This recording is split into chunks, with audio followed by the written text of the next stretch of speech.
Fraksi Partai Keadilan Sejahtera tidak setuju dengan usulan pemerintah menurunkan dari upah pesangon nilai maksimalnya pesangon para pekerja yang di PHK dari 32 kali menjadi 25 kali. Mengapa? Karena sebetulnya 32 kali dalam usulan panja yang pertama yang kita diskusikan mengandung skema 23 kali ditanggung oleh pengusaha dan 9 kali ditanggung oleh pemerintah melalui BPJS.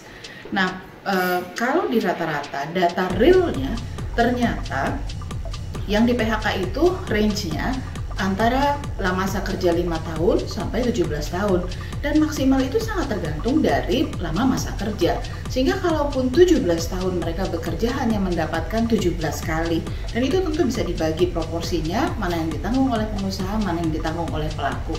Jadi yang 32 kali itu hanya orang-orang yang masa kerjanya melebihi 24 tahun.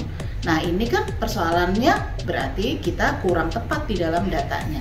Nah, ketika kemudian pemerintah mengusulkan untuk nilai maksimum pesangon itu diturunkan menjadi 25 kali, 19 kali ditanggung oleh pengusaha dan 6 kali ditanggung oleh BPJS, ini menjadi hal yang menurut saya jadi tidak tepat. Karena sebetulnya tidak banyak juga kok yang 32.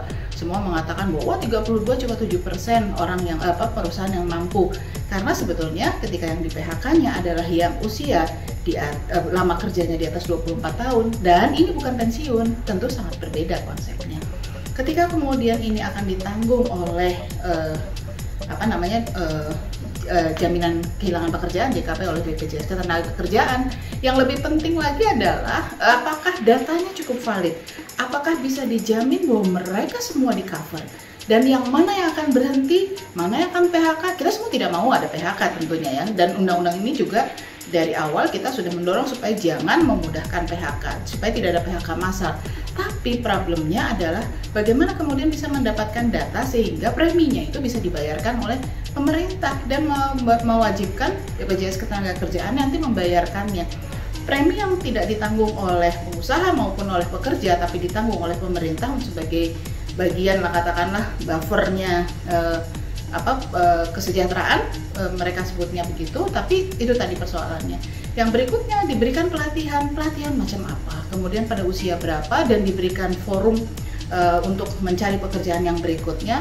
Itu sih sebenarnya bagus-bagus aja, nggak ada PHK juga tetap harus itu dilakukan oleh Kementerian Tenaga Kerja dalam hal ini. Jadi ada PHK, nggak ada PHK, pemberian informasi, pelatihan dan seterusnya harus itu sudah ada. Jadi nggak tergantung dengan jaminan kehilangan pekerjaan itu. Nah, terus bagaimana kalau kemudian ini undang-undang ini dibawa ke paripurna? Ya memang fraksi PKS dan fraksi Demokrat menolak rancangan undang-undang ini. Tentu ketika kemudian dibawa ke paripurna karena hanya 2 fraksi yang menolak, ini adalah satu proses dalam proses demokrasi kita.